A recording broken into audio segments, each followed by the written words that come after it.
kelas 7 MTS PPS untuk tahun ajaran 2024-2025. Tak kenal maka tak sayang. Gitu kan ya bahasanya ya. Nah, supaya kalian lebih akrab dengan ibu, nggak takut nih. Ih, itu ibu jutek, tapi ini wajahnya jutek, galak, sombong dan lain sebagainya.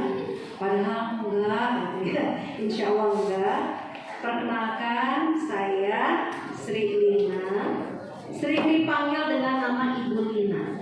Ya, di MTS ini saya mengajar dari tahun 2004 untuk mata pelajaran bahasa Indonesia. Ya, jadi nanti yang belajar bahasa Indonesia mungkin saya di kelas 7 atau di kelas 8 atau di kelas 9 akan bertemu dengan saya, Ibu Lina. Siapa saja Ibu Lina ya. Nah, hari ini saya akan menyajikan satu materi yang berkaitan dengan cara-cara belajar secara efektif, ya, cara-cara belajar secara efektif. Yang berada di ruangan ini kelas apa ini namanya? Kelas apa? Ruang 1. Sebut ruang 1 saja. Sebelah sana ruang? Sebelah sana ruang? Ruang 3. Berarti ada 3 ruangan kita ya? Oke. Kalau Mas, Leles, sarung dikit bu, sarung enggak? Enggak. Kelihatannya minang leles, sekolah ya. Puasa ada yang puasa? Nah, alhamdulillah kalau ada yang puasa ya. Hari ini kita bakar dulu semangat yuk. Nah, kita ice breaking dulu ya. Untuk yang kelas ini kelas chess, ya. Ini kelas chess, itu kelas gem, kelas 2 kelas gem dulu ya. Itu kelas brok. Jadi kalau saya menyimpan tangan di sini, kalian yang ada di kelas pertama ini langsung berteriak chess, ya. Kalau saya begini berarti gem, ya. Kalau saya begini berarti rock, ya. Chess, gem, rock. Chess, gem, rock. Chess, gem, rock, ya. Kita mulai ya, kita coba ya. Tapi nggak kedengeran ya kalau ibu lepas ininya. Oke, kita mulai. Kurang kompak, kurang semangat.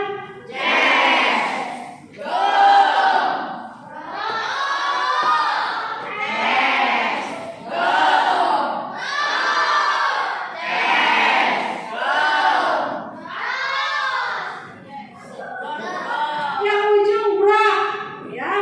Yang ruang 3 bro. Ingat tandanya begini. Sekali lagi.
belajar.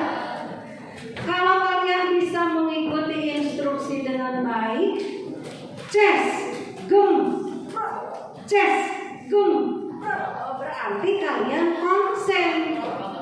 Tahu nggak dampaknya kalau belajar konsen? Akan mendapatkan hasil maksimal, gitu ya. Oke, kita mulai saja ya.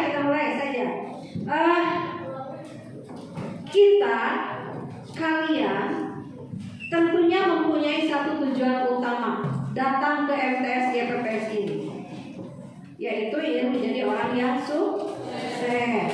Sukses sekarang di tingkatan ini adalah sukses naik ke kelas 2, ke kelas 3, nanti sukses lulus dari MTS YPPS. Ya. Setelah dari MTS, kalian akan lanjut ke jenjang yang lebih tinggi, SMA, SMK, aliyah. Lanjut lagi ke jenjang yang lebih tinggi, perguruan tinggi, sampai akhirnya nanti kalian mendapatkan pekerjaan. Tapi ananda sekalian, untuk bisa mencapai hal itu tidak mudah, gitu ya. Ada pengorbanan yang harus kalian proses, ada pengorbanan yang harus kalian lakukan. Apa pengorbanannya? Kalian harus bisa belajar dengan baik sehingga bisa mencapai tujuan yang sudah kalian tetapkan, mencapai cita-cita yang sudah kalian inginkan. Ya. Nah sekarang bagaimana Bu cara belajar yang baik itu supaya saya bisa mencapai tujuan saya, supaya saya bisa mencapai cita-cita saya, supaya saya bisa mencapai harapan saya, ya. Nah disinilah saya hadir, insya Allah akan berbagi tips atau cara belajar yang efektif, ya. Bagaimana caranya supaya kita belajar dengan maksimal dan berujung pada pencapaian tujuan? Yang pertama adalah tetapkan tujuan. Bos, perhatikan, duduknya ke depan. Jadi kalau kalian mau mencapai tujuan dengan baik, mencapai cita-cita dengan baik, yang pertama adalah tetapkan tujuan.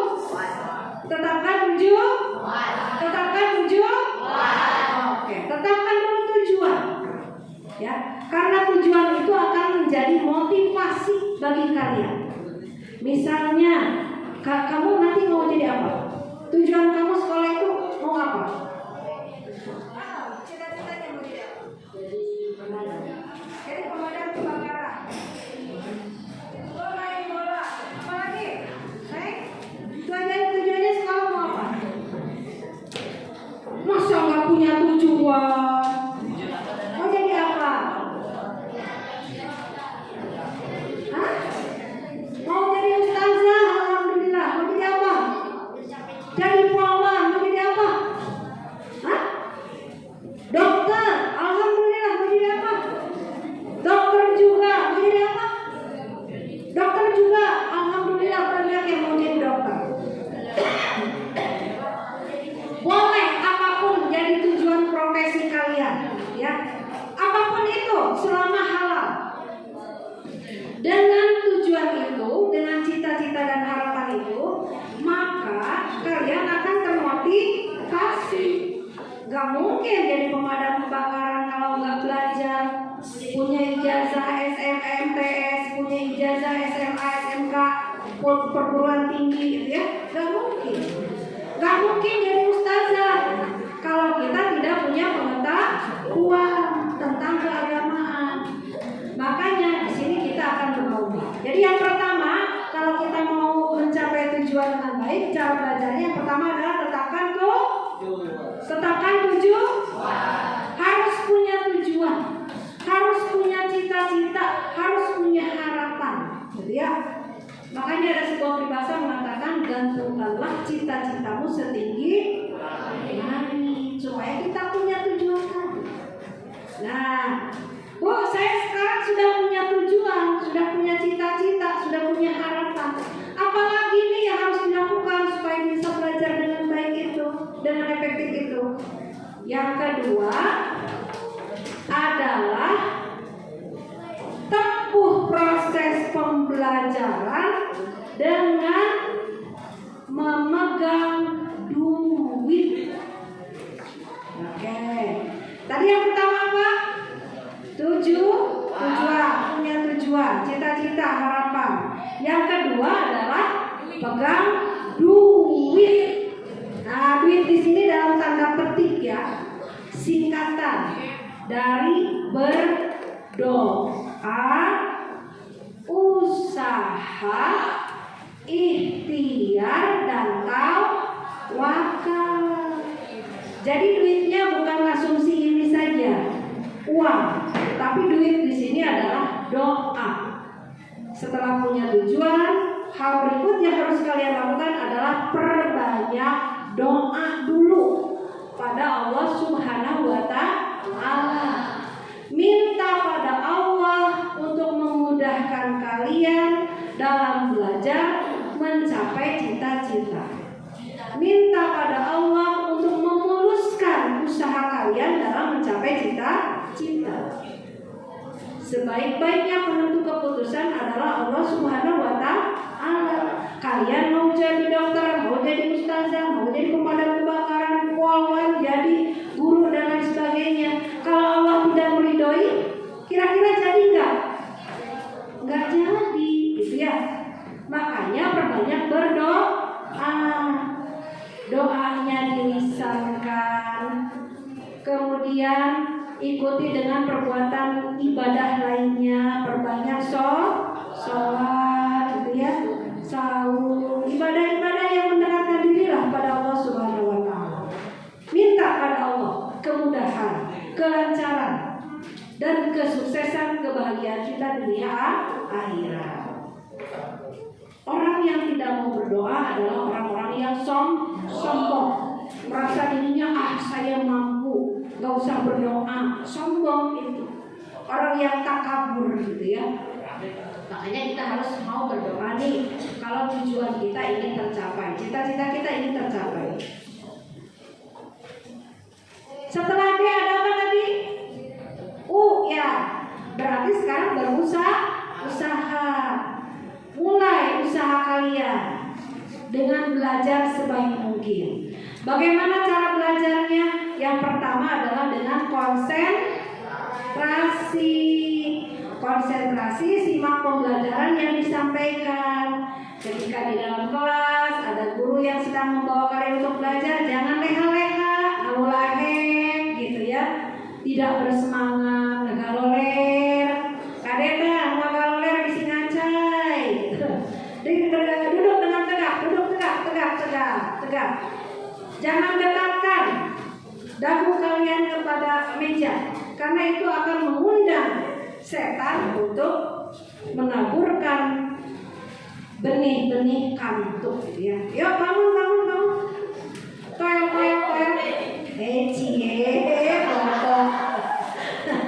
Nah itu ya.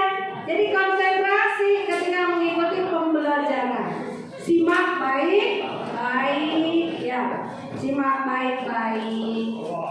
Nah, posisi duduknya tegak, tidak ngobrol. Kalau ada orang yang sedang berbicara jangan ngobrol. Sebaliknya kalau kalian sedang diberi kesempatan berbicara. Jadi yang pertama kalau mau belajar dengan baik itu konsen dulu. Ya, konsentrasi, perhatikan dengan baik. Yang kedua, sukai tantangan. Jadi setelah konsentrasi adalah sukai tantangan. Nanti kalian akan belajar, misalnya belajar matematik, belajar bahasa Indonesia, belajar bahasa Inggris, belajar bahasa Sunda, belajar bahasa Arab, gitu ya. Nah, saat belajar itu kalian harus merasa tertantang. Orang lain bisa, saya juga bisa, gitu ya. Kata orang matematika susah, insya Allah saya pasti bisa. Nah di situ jadi munculkan sikap, sukatan, tangan, ya, konsentrasi, sukatan, tangan.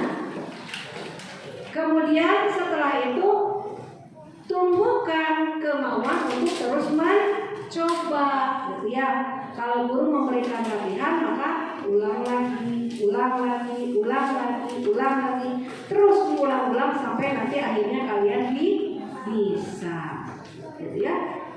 Nah itu, usahakan kalian menempuh pembelajaran seperti itu. Awali konsentrasi, sukai tantangan, kemudian kalian mau menempuh pembelajaran dan latihan secara berulang, secara berkesinambungan. Oh, Bu, ada ikhtiar. Ikhtiar itu sama dengan usaha. Berarti usahanya gimana? Berarti ketika kalian berusaha itu tidak cukup satu kali, ya. Harus dilakukan berkali-kali. Hari ini nih kalian masih mendapatkan nilai belum bagus, belum sesuai keinginan. Coba lagi. Orang yang hebat itu orang yang mampu bangkit dari kegagalan. Ya, itu orang hebat.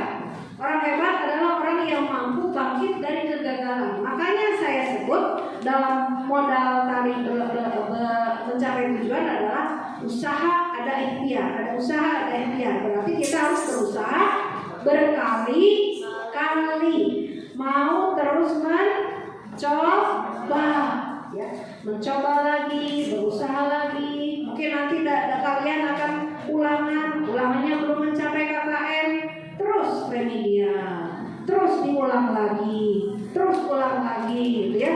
Jangan malu, jangan putus asa. Insya Allah pasti kalian bisa, ya. Dan terakhir adalah bertawakal. Kalau kalian sudah mencoba, sudah berusaha, barulah bertawakal. Nah itu sebetulnya modal yang harus dipersiapkan ketika nanti kalian akan menempuh pembelajaran. Yang pertama, sekali lagi pegang, harus mempunyai tujuan. Dan yang kedua adalah mempunyai duit. Duit itu apa? Usaha, ikhtiar, dan tawakal. Nah, pada saat kalian berusaha, pada kalian saat berikhtiar untuk belajar supaya belajarnya dengan maksimal, maka harus diawali dengan upaya apa? Belajar secara konsentrasi. Gitu ya. Yang kedua, menyukai tantangan, harus merasa tertantang. Yang ketiga, mau berlatih secara berkesinambungan. Sekali lagi, ya, modal untuk mencapai cita-cita itu ada dua. Satu, memiliki tujuan atau cita-cita. Dua, memegang duit. Duit itu doa, usaha, ikhtiar, dan tawakal. Nah sekarang dalam menempuh usaha, dalam menempuh ikhtiar, pastinya kalian harus melakukan beberapa hal. Hal apa saja itu? Yang pertama adalah belajar dengan konsentrasi. Yang kedua, menyukai tantangan. Yang ketiga, ayo, ini berarti udah konsen nih, sudah diulang berkali-kali nih ya. Jadi ketika kita berusaha, berikhtiar untuk mencapai hasil pembelajaran yang baik itu, kita harus memperhatikan 3 hal. 1, konsentrasi atau fokus ketika belajar. 2, menyukai tantangan. 3, ayo. 3, berlatih secara berkesinambungan. Ya, berlatih secara berkesinambungan itu berarti berlatih secara terus-menerus, ya, sehingga kalian nanti akan mencapai pada titik-titik yang diinginkan. Bisa dipahami? Bisa. Coba saya tes sekarang. Untuk bisa mencapai cita-cita, harapan, tujuan, ada berapa hal yang harus diperhatikan? 5. Apa saja itu? So, 5 dan nomor. Lupa lagi. Ngobrol lain. Berapa? Lupa lagi. Ubah hobenya. Ubah pohoe KB. Coba di ruang 2. Untuk bisa mencapai tujuan, cita-cita dan harapan, berapa hal yang harus diperhatikan? Cung yang 2, cung yang 2, cung yang 3, cung yang 5, cung lu bobo, cung lu bobo. Oke. Jadi untuk bisa, sekali lagi 2 saja, nggak panjang ya. Untuk bisa mencapai cita-cita yang terbaik itu, kalian harus memperhatikan 2 hal. Yang pertama, memiliki tujuan, cita-cita dan juga harapan. Gitu. Sekali lagi, yang pertama adalah memiliki tujuan atau cita-cita atau harapan. Yang kedua, memegang duit. Ya, duit bukan uang, tapi duit ini singkatan dari doa, usaha, ikhtiar, dan tawakal. Ya. Nah, ketika kalian berusaha, kan tadi ya ada duit, usaha, ikhtiar, usaha, ikhtiar. Ketika kalian berusaha, berikhtiar untuk belajar, ada berapa hal yang harus diperhatikan supaya belajarnya itu, usaha belajarnya itu bisa berjalan dengan baik. Ada? Tiga. 1, fokus atau konsentrasi. Bagaimana caranya fokus atau konsentrasi? Bagaimana caranya fokus atau konsentrasi? Tidak ngobrol, ya, tidak asik dengan dunia sendiri. Fokus pada pembelajaran yang diikuti, tidak mengerjakan pekerjaan yang lain, itu ya. Makanya di MTS ini nanti ada aturan tidak boleh membawa gadget. Supaya apa? Supaya kalian lebih fokus, lebih konsentrasi. Ya, pas belajar pelajaran A, pelajaran B, langsung keluarkan bukunya, buku tulisnya, buku sumbernya, siapkan alat tulis. Ya. Kalian perhatikan dengan baik paparan yang disampaikan oleh Bapak dan Ibu guru. Kalian ikuti dengan aktif, kreatif setiap kegiatan yang disajikan oleh Bapak dan Ibu guru. Nah, berarti ya tentang yang ngobrol terus nih, nanti ini nggak fokus nih. Pas saya tanya lupa lagi. Yang kedua tadi apa? Untuk berusaha itu selain harus fokus, 2 harus menyukai tantangan, ya. Harus ada keinginan, kebutuhan dari diri sendiri. Saya butuh belajar matematik, saya butuh belajar bahasa Indonesia, saya butuh belajar bahasa Arab. Kalian tertantang, kalau orang lain jago, saya juga bisa, gitu ya. Kalau orang lain bisa mengerjakan matematika dengan nilai 90, 100, saya juga bisa. Sukai tantangan. Jangan ilfil sebelum mencoba. Ya. Kalau bahasa Sundanya bilang kumeok memang dipaco. Hesek bahasa Inggris mah, hesek matematika mah nggak mau buru-buru. Ujung-ujungnya nanti Pak izin ke air. Dari air teh lama nggak kembali karena menghindari pelajaran itu. Jadi pintar nggak seperti itu? Nggak, itu ya. Pintarnya pintar bolak-balik, pintarnya pintar ngomong. Sukai tantangan, gitu ya. Karena dengan menyukai tantangan itu, insya Allah nanti kalian akan berkembang. Saya punya sebuah dongeng. Saya ketika dulu masih muda punya sebuah cita-cita ingin menjadi insinyur pertanian. Ya, saya menjadi insinyur pertanian. Oleh karena itu yang saya sukai, yang saya geluti adalah pelajaran eksakta, terutama biologi. Senang banget belajar biologi. Sampai pada akhirnya, alhamdulillah ketika saya setelah SMA mendapat kesempatan tawaran untuk belajar di IPB, ya. Wah, senang nih, saya mau ke IPB, bisa menyalurkan keinginan saya. Tapi ternyata ketika saya mau daftar ulang ke IPB itu, ibu saya menangis. Kenapa menangis? Karena beliau tidak ridho anak perempuannya jauh. Ya, udah kamu sekolah jangan ke Bogor, sekolah aja kamu di Bandung katanya. Mas, saya kalau sekolah di Bandung mau jadi apa?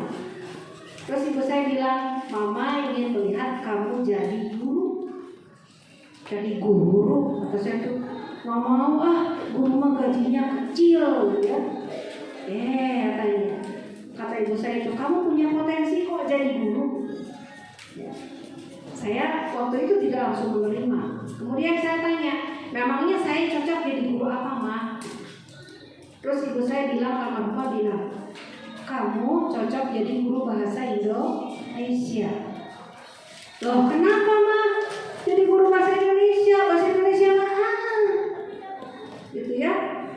Gak ada gengsinya, Ma. Yang paling bagus itu pelajaran A, pelajaran B, pelajaran C. Kok harus jadi guru bahasa Indonesia? Mahal, gengsi gitu ya, awal-awalnya gitu. Enggak.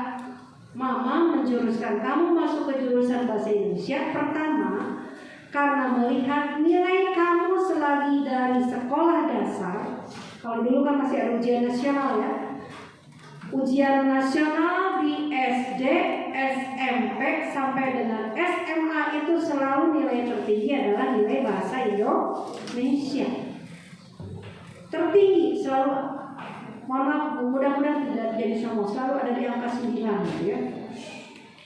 Jadi terus yang kedua, Mama ingin melihat kamu berkembang dalam potensi komunikasi. Karena kebetulan kamu termasuk anaknya pendiam, katanya. Ya, jadi Mama yang menginginkan kamu masuk ke jurusan itu supaya komunikasi kamu berkembang.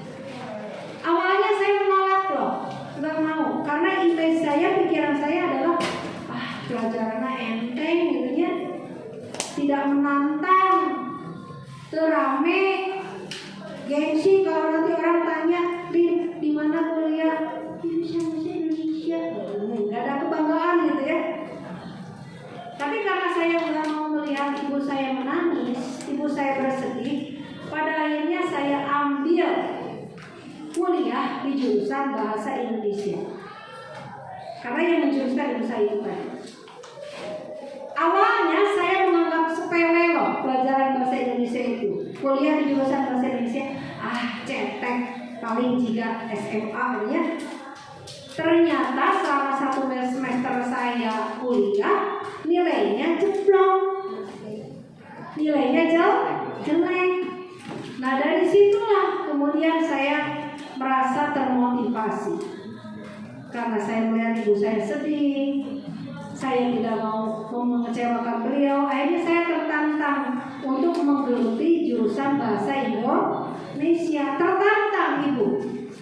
Sampai akhirnya saya mengikuti kuliah bahasa Indonesia itu. Saya orang yang tidak bisa berbicara di depan. Tadinya kalau berbicara di depan itu ngadeng-deng gitu ya.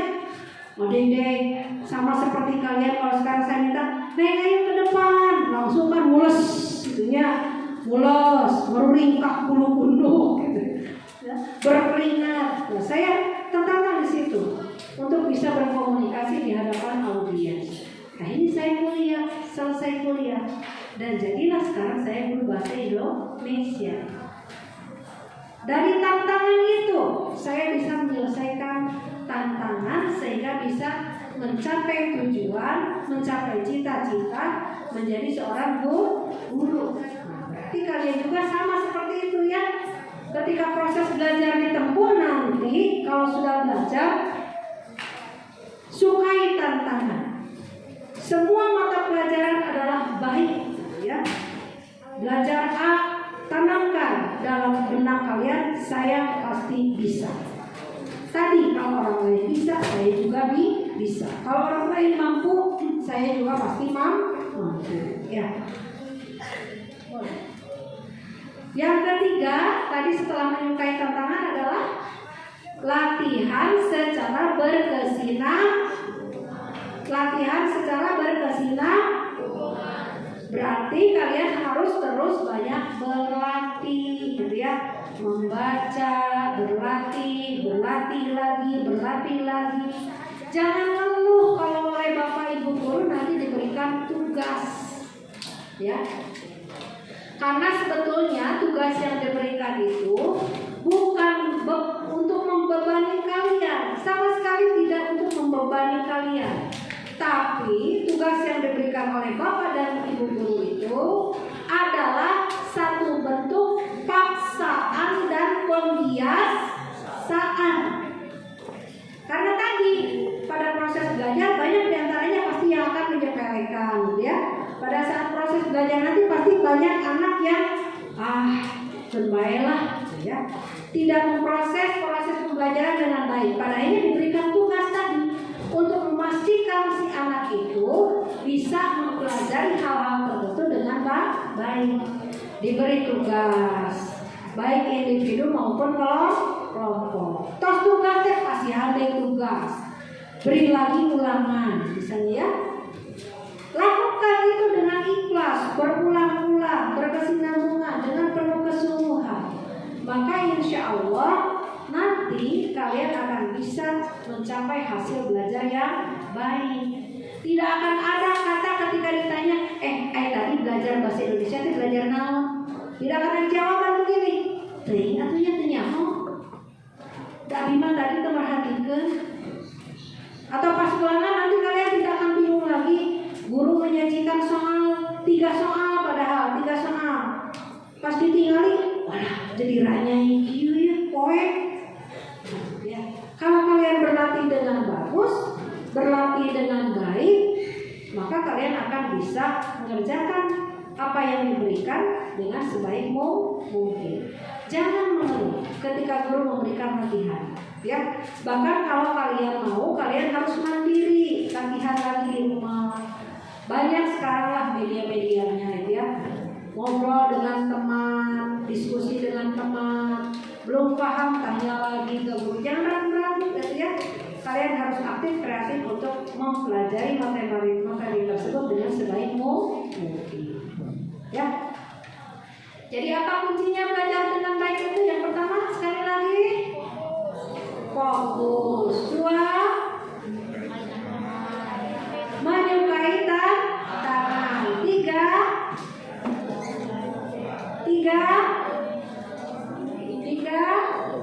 berlatih secara berkesinambungan. Oke, bisa dipahami? Oke, kita refleksi, kita review, ya, apa yang sudah kita simak hari ini. Karena kan tadi saya katakan pembelajaran itu akan berhasil, salah satu di antaranya adalah dengan berlatih berulang-ulang. Sekarang kita lihat hasilnya secara individual. Saya akan menunjuk beberapa orang untuk menyampaikan apa yang dipahami dalam proses paparan materi hari ini. Ya. Tapi sebelum itu, sekali lagi kita ulangi lagi tadi speakingnya, ya. Chess, gum, chess, oke.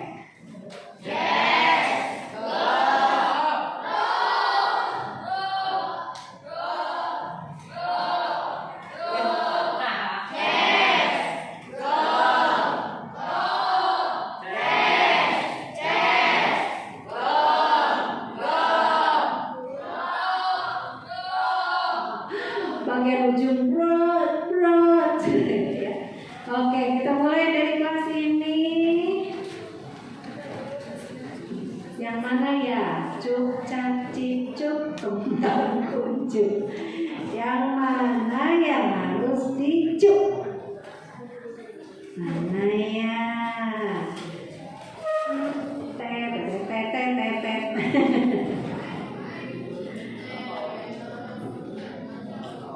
Oke, yang sudah bersiap sepertinya.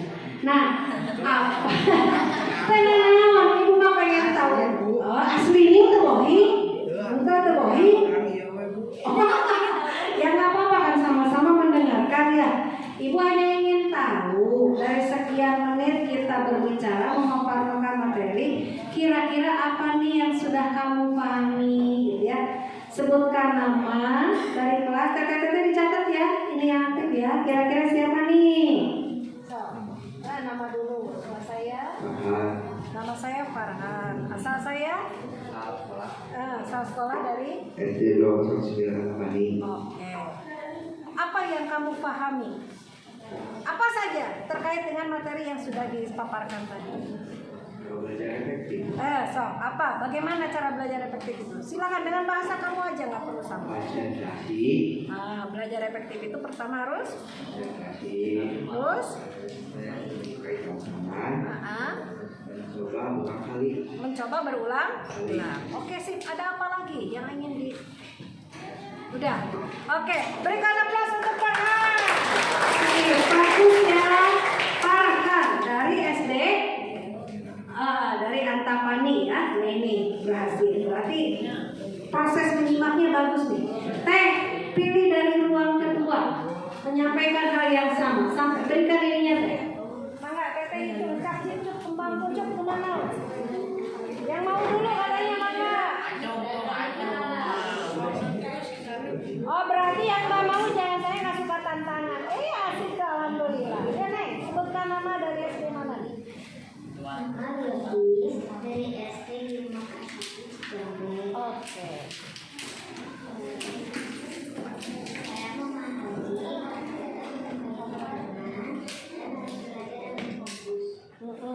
Apalagi? Jadi kalau mau belajar efektif itu harus menyukai terus belajar dengan konsentrasi. Berikan